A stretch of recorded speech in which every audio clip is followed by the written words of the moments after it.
Hello, today we are at Disney's Animal Kingdom. And I'm grumpy. See? That's right. You're grumpy, yes. So today's video is going to be hopefully helping you for when you encounter a grumpy member in your travel party, or maybe you're even the grumpy person.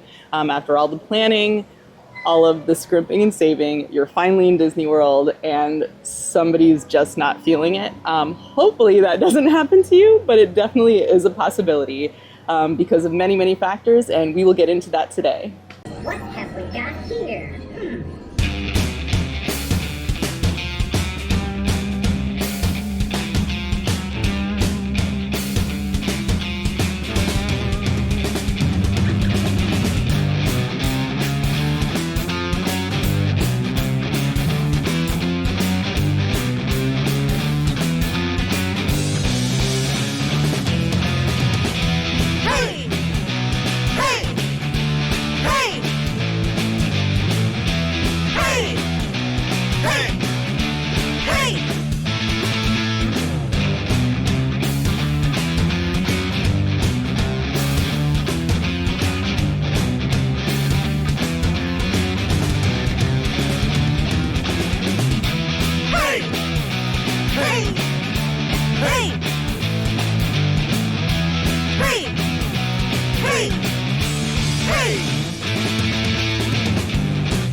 All right, so here's how this is going to work. We have 14 index cards that all have a different kind of grumpiness. Reason for grumpiness. Reason for grumpy. Yeah. Yeah, and so I'll pick one of those randomly, and then Leslie will have to solve it. Mm-hmm. Yes, yeah, we're trying to give you the tools, at least as far as you can control anyway, to help make someone not be grumpy, to solve the grumpiness factor of yourself or someone in your party to the best of our ability. So it may not always work, but we're gonna try. And I'm not actually grumpy, nor am I an actor or even comfortable on camera. So bear with us and use your imagination. Yeah, it'll be fun. You ready to get started? I'm ready. Okay. Okay.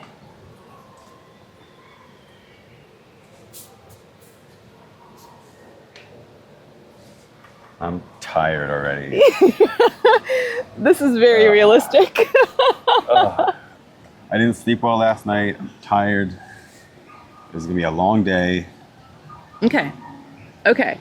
I have an idea. So if you're grumpy because you're tired, follow me.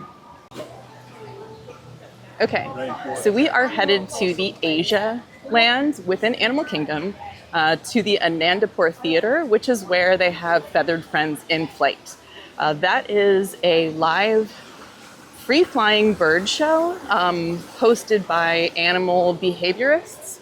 So they are professionals, and they're going to feature or show the different behaviors of multiple birds that they call out onto stage. Every once in a while you might get a guest appearance from a rat. But it's a beautiful show. It's about 35 minutes. It is friendly for all ages, for the entire family. And the reason that that's a great place to go when you're tired is the seating. There's some stadium seating in the back. There's level seating on the ground up front. It's a great place to have a rest. The show itself is not intense. It's very relaxing. And like I said, it's 35 minutes long. So you do get a nice rest for your feet. You can kind of regroup. You're allowed to take in drinks if you need a refreshment. It's really one of my favorite shows in all of Disney World because I love birds. But it's beautiful, so that's where we're headed.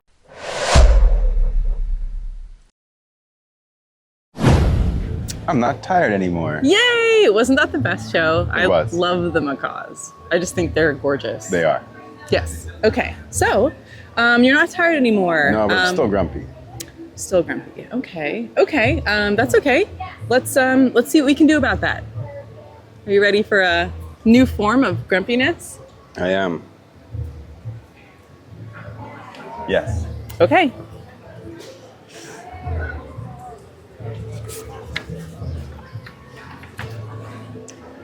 Sad about all the closures. Oh, that's an easy one. This is annoying.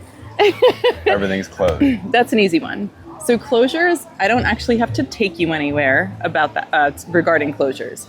You just need to, first of all, do your research before planning a trip. You can see on the app what is not running. You can see if there's a prolonged closure for like a refurbishment or whatever. You can see that on the app as well. And that is the Disney World app, My Disney Experience. We will show that to you on the screen. So when you are planning for a day in a park, you can actually pull up the park and look at wait times for rides, and it will say all the way at the very bottom of the screen what is closed. It could be temporarily closed for something such as weather or just a malfunction that does happen often, especially with more complicated rides. However, there are prolonged closures that are planned for specific rides. And that is information that you can find on the website. You can even just Google it or check your favorite source of Disney news. So you do need to adjust your expectations for the temporary closures that can be things that you just can't, nobody can control, like weather. Or you can also do your research to understand the long-term closures. So yes, I understand you're disappointed, but you're just gonna have to go with the flow. If something is down temporarily, you can just keep checking the app to see when it's back up. Oftentimes, temporary closures are only for a few minutes, sometimes an hour or more, but oftentimes they're back up in the same day. So you might just need to rearrange your schedule or your plans, and then you can incorporate that ride or that attraction later in the day.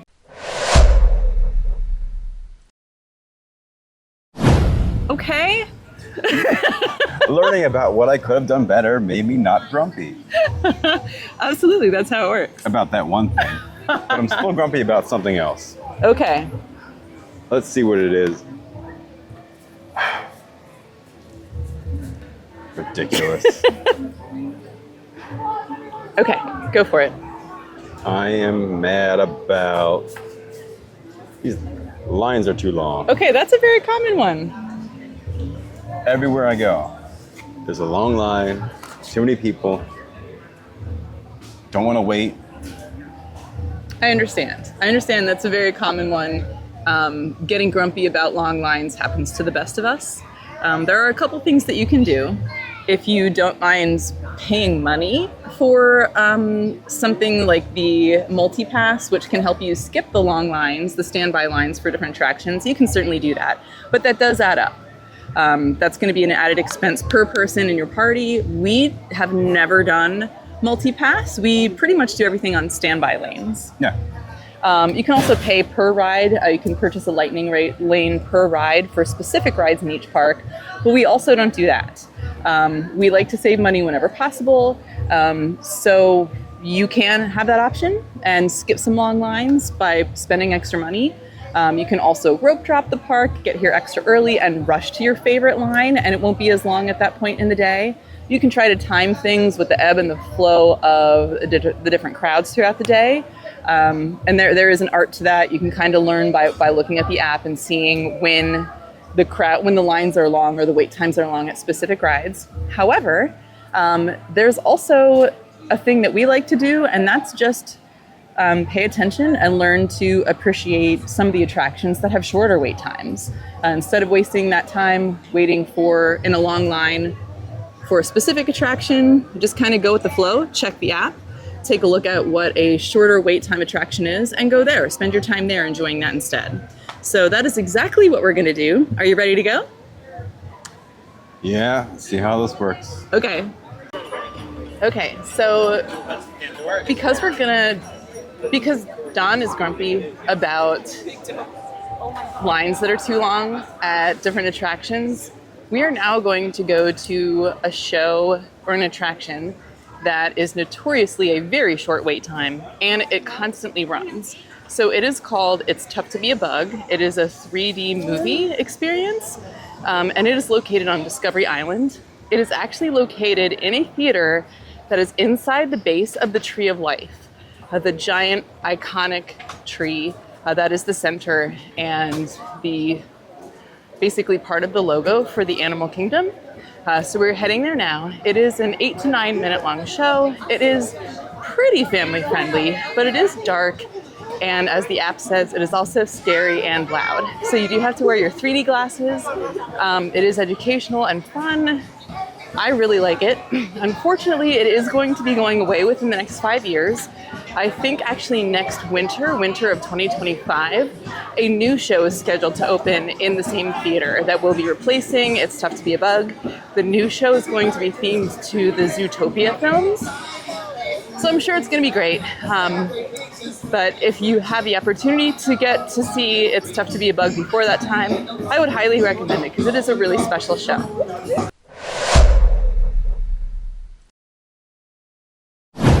Such a great show. It really is. It's one of my favorites. I'm definitely going to miss it. I learn something new every time. What's your favorite part?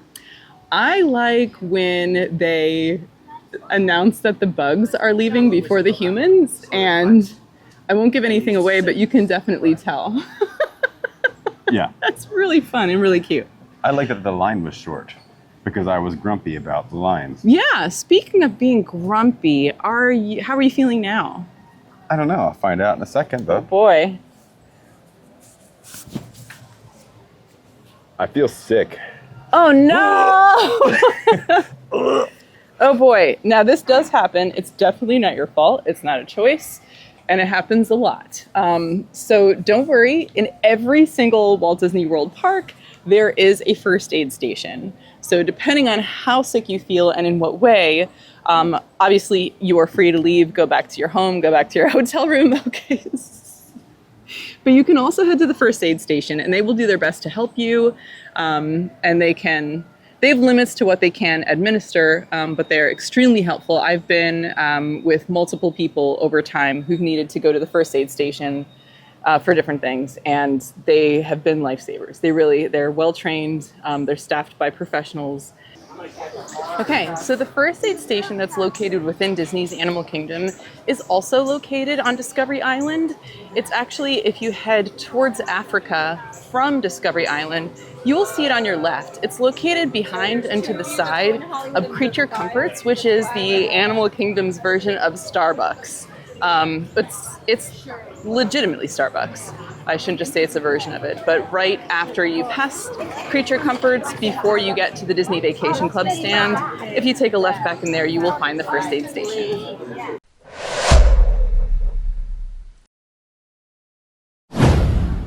They cured me. Yay! I'm so glad that you're feeling better. That's wonderful.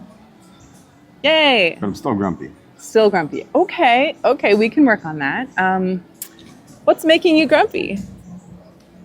Obviously, the prices Oh, very obviously. are making me grumpy.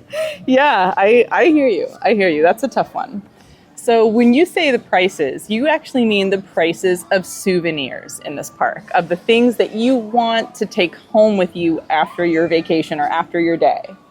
Yes. Yes. That's exactly what I'm grumpy about. Yep, I just wanted to clarify because the prices of many, many different types of things could make you grumpy in Walt Disney World. So specifically souvenirs. I want to take something home and it's all ridiculously priced. Yeah, I understand. Which is making me grumpy. I understand. I've got just the solution. Come with me. Okay, where we are going next is actually to a Wilderness Explorer booth or kiosk. They have these Wilderness Explorer kiosks throughout all of Disney's Animal Kingdom. This is probably intended mostly for children, but people of any age can take part. What you get is a free booklet, so that is your free souvenir. You do not even need to pay for it. And then it's kind of like a scavenger hunt. You're going to go to the different kiosks throughout Animal Kingdom, learn different things from the different Wilderness Explorer guides. I believe you earn stickers for completing the different stops. You might have to answer trivia questions. You interact with a different cast member at each location, and you learn. It's a great educational experience along the way, but it's also a lot of fun. It's super adorable, and it is based on the Wilderness Explorer Russell from the movie Up. So it's a whole lot of fun. We've done it. We've had a blast, and that is exactly where we're heading. All right, so we are now official Wilderness Explorers. We had a ceremony and everything. This is the booklet that you get. This is a map of all of the different badge locations, which are stickers that you can earn throughout Animal Kingdom Park. The Wilderness Explorer program does have limited hours, so it may not be available all park hours. Today it ends at 4:30 p.m. for example, but you go to each of these locations and you can earn different badges by learning different things. So this is the badge we just earned at the very first location once you enter the park, which is right here. So here's your entry, and right to your right is the first kiosk.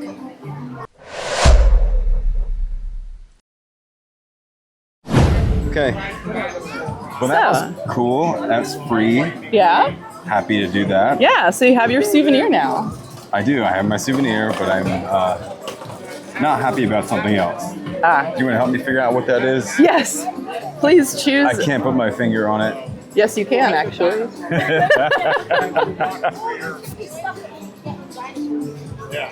There's too much commercialism, and not enough heart. I hear you. That's a common one. Actually, that's a common one with a common problem people have with the Walt Disney Company in general, not just the parks. But I'm here to tell you that that's not true. Yes, it is definitely a for-profit company, absolutely. I don't think that's ever been anything that they're hiding. However, they do invest a lot of donate a lot of their profits to different charities. Specifically here in the Animal Kingdom, they have the Conservation Fund. Island travelers. In moments, the sky will come alive with color as a variety of vibrant macaws join together, creating winged encounters. Ooh, should we film this for just a We second? encourage you.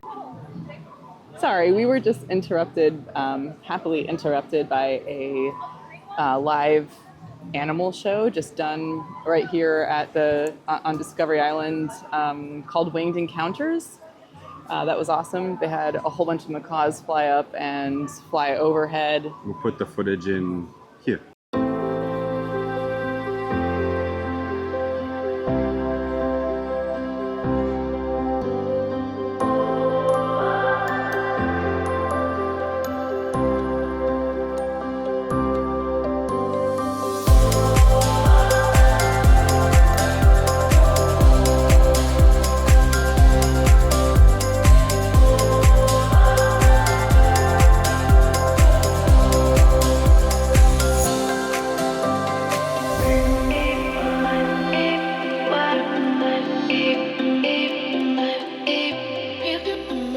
Anyway, back to the commercialism. My miserable day. Yeah, why you're grumpy about the commercialization of Disney's Animal Kingdom.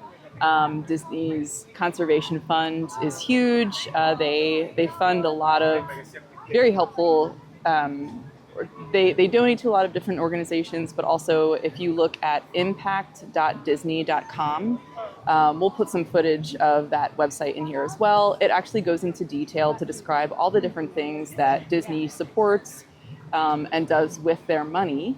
So yes, like I said, Disney obviously is a for-profit company, but they do a whole lot to help conservation. $125 million so far has been donated by Disney to the different conservation efforts. They do things for butterflies, for specific animals, endangered species. They recognize different conservationists and their work.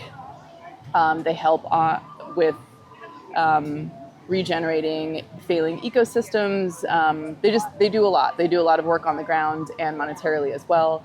So yes, they are commercial for sure, but they do a lot of very, very meaningful and important work with the money that they make. How does that make you feel? Better. A little less grumpy about that? A little bit. Excellent. Okay. Problem solved.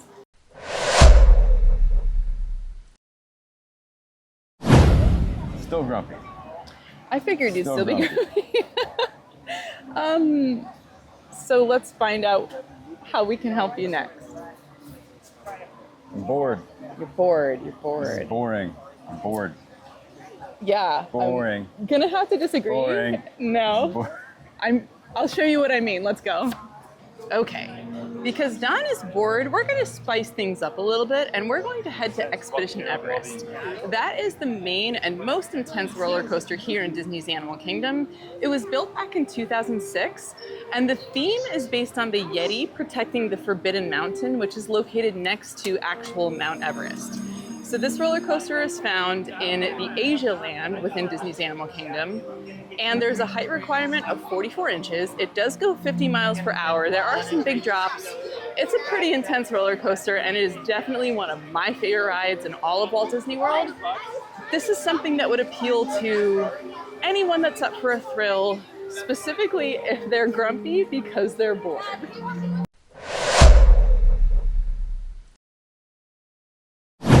Okay, well that was fun. Yay! That was not boring. Awesome, so you're no longer bored. No longer bored. But are you grumpy? I am grumpy. So grumpy. Now why are you grumpy? I'll tell you why I'm grumpy. I'm grumpy because I'm hungry and I'm a picky eater. Hungry and a picky eater. So hungry, so picky, so grumpy. Okay, I've got just the thing, and I am very thankful that you picked this card because I also am very hungry. Let's go.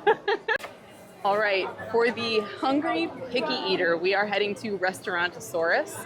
This is a very basic quick service restaurant located in Dino Land, USA, which is a land at Disney's Animal Kingdom. Here you're going to find the basics, and they do basics very, very well.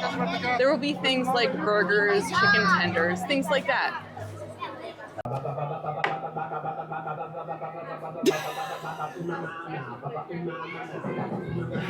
All right, so we are at Restaurantosaurus. Really great, but basic food. Pretty affordable compared to everything else. Yeah. Chicken tenders and fries. Yeah. Never a problem. And like whatever condiments you might possibly dream of, you can just help yourself. The theming of this restaurant, I feel like I do need to talk about it because it is super awesome. It's adorable. It's themed around the concept of a dinosaur like archaeological dig or paleontological dig. I don't know. Anyway, there's a dig going on here in Dino Land, and all the people who are working on the dig come here for their it's like their canteen, so they come here to eat, and they've got all their like personal effects hanging up on display, and like just some really thoughtful, very, very cool Imagineering with a lot of cool Easter eggs. If you look in the different dining room areas, it's very, very cool, I think. Yeah.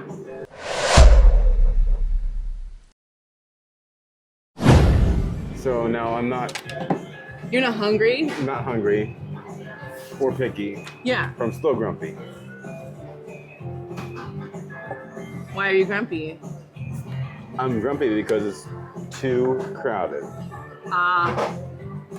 That's also a common one. Don't worry, I got you covered.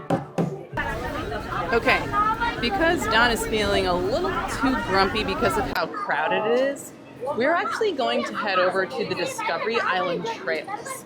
This is a series of trails that kind of weave in and around the base of the Tree of Life on Discovery Island.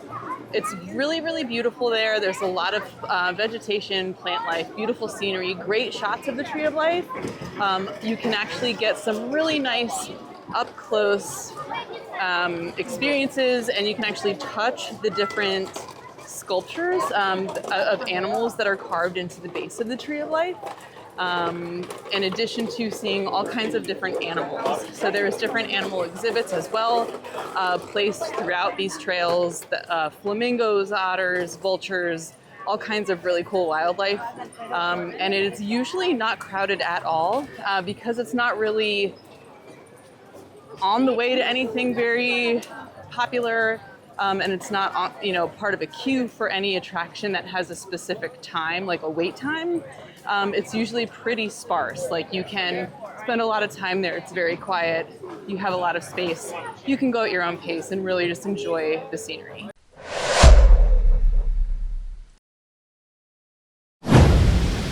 So how did you like that? It was nice. It was. Nice. It was. We Not even as got many crowds. No, not at all.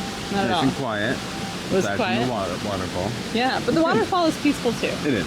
Yeah, for sure. But still grumpy. Okay. Fair enough. Why are you grumpy right now? I'm just a miserable person, and I'm gonna find out why. Not really. I am actually grumpy because it's too expensive. Too expensive, for sure. I understand what you're saying. Now, when you say too expensive this time, I think you're referring to the expense of the entire trip. The entire trip. Specifically, the entrance fee to get into Disney's Animal Kingdom, correct? Correct. Okay. The entrance fee was too expensive. Yeah, I get it. It is very high. I mean, people who are paying for a single day or a couple day pass for a 1 week vacation, you're paying definitely way more than $100 a day, depending on what kind of package you choose. So yeah, it's expensive.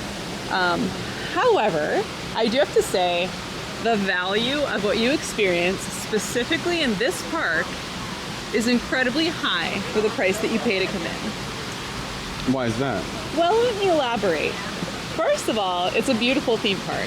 You're going to have attractions, meaning shows, rides, other things, restaurants, experiences that are top of the line, like top tier attractions. You've got amazing roller coasters. You've got great 3D shows. You have incredibly talented performers doing acrobats, doing puppeteering. You're having professional animal behaviorists. You have artists. Like it's musical performers. This park is packed with talent, and that's just like one half of why you would come to Animal Kingdom. The other half of it is the animals. I don't want to use the term zoo because there's so much negativity that comes along with the word zoo, but there are so many meticulously designed animal habitats here where you can see healthy, well-treated animals in what very, very closely mimics their natural environment. And it's part of conservation efforts. A lot of animals that are endangered are actually being able to be bred here. So they are thriving. And they took into consideration a lot of professional opinions when developing this park. So in a way it is a zoo, but in all the negative ways, it's not at all. So I'm just gonna say, for the price that you pay to get into this park, yeah, it's a theme park. It's an amusement park, if you will, but also combined with the best of the best, high quality, healthy, well-meaning, successful zoo experience that you can imagine. So you're getting basically two really, really great things for the price of one. I think if you see that value, maybe it won't seem so expensive.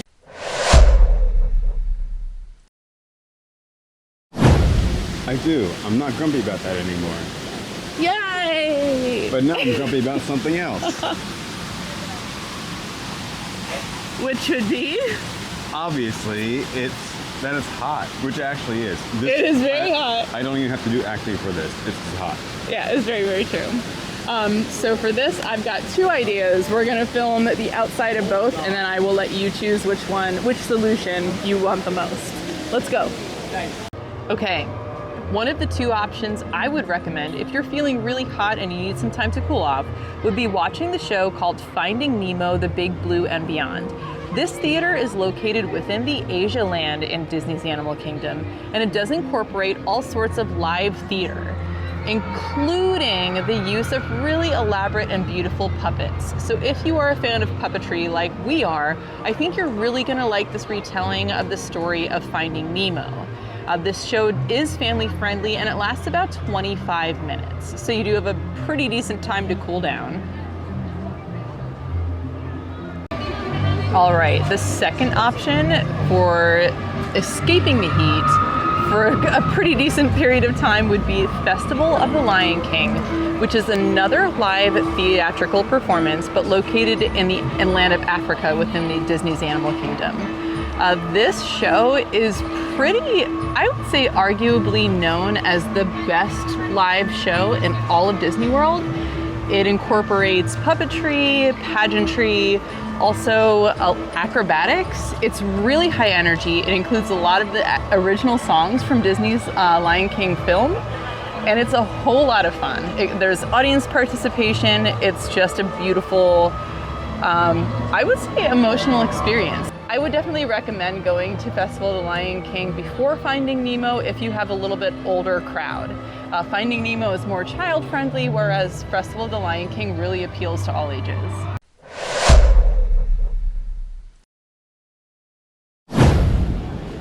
All right, I'm feeling cooled down. We went to Festival of the Lion King. It was a great show, as always. Mm-hmm. And it's still hot outside, but I'm cooled down from being in the air conditioning for, what was it, like 20-something minutes? 30 minutes? 40 minutes? Close to 30. Mm-hmm. Close to 30 minutes. Mm-hmm. But I'm still grumpy. Let's find out why you're grumpy this time. So grumpy. I'm thirsty. That is a reason to be grumpy. Let's go see what we can do about that. Okay. All right, because I was so thirsty, we stopped to get a, what is it called? This is a Tiger's Eye Gold, and it is by First Magnitude Brewing Company, brewed locally here in Florida. It is a golden pale ale, and it is brewed exclusively for sale in Disney's Animal Kingdom. So let's see if this makes me less grumpy. Yes, let's see. And less thirsty. Cheers to Tigers. Cheers to Tigers. Quite good. Ooh, yes.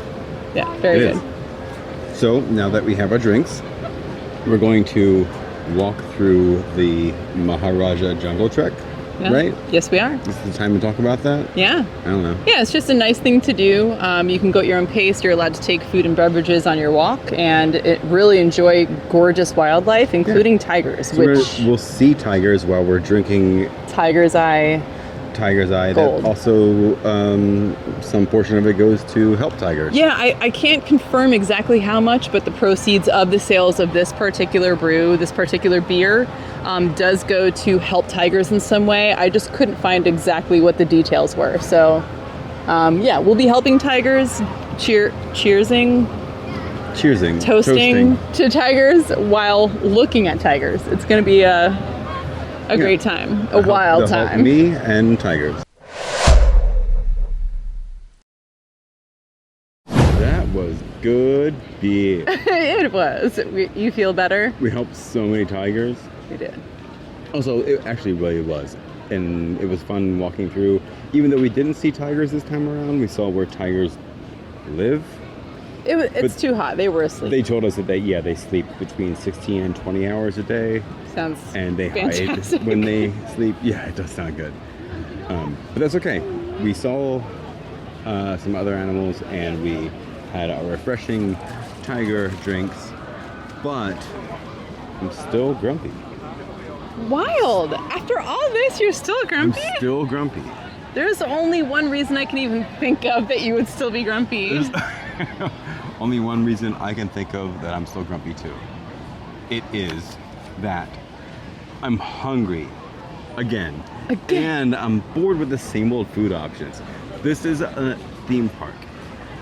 Everything is the same old, just burgers and chicken tenders and fries. Yeah, there is a lot of that. Bored with the same old options. Yeah, I get it. I totally do. And most people do have to eat more than once during a day in a theme park. So I think I have just the solution for your hunger/boredom. Follow me. Okay, because John is hungry but also bored with the typical choices, we are going to head to a quick service restaurant called Satuli Canteen. This quick service restaurant is located within the Pandora Land in Disney's Animal Kingdom. Now, Pandora is based on the world of Avatar. From the Avatar films, there are currently 2 of those out, a 3rd one, and more are in production. It's basically an alien planet, and at this restaurant, they claim that the cuisine is international. Whether that means international for Earth or for their planet, I'm not quite sure, but I can tell you that the food is delicious. It does have tons of vegetarian and vegan options as well, but they do have the cheeseburger pods, which are super popular. But one of the things that we really enjoy are the bowls, where there's noodles or rice and then you can pick your own protein.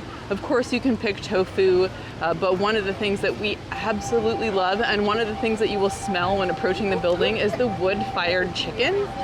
So we're heading over there right now. One thing I could definitely recommend would be mobile ordering your meals there.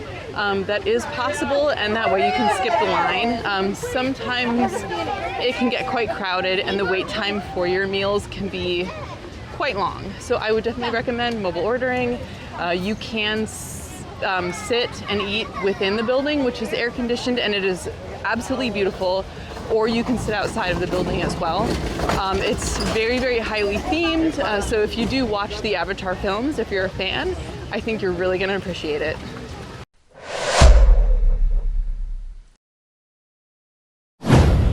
All right, so I'm finally not grumpy. Finally. You solved all my grumpy reasons, or reasons for being grumpy. We just finished at Cicholi Canteen. Never disappoints.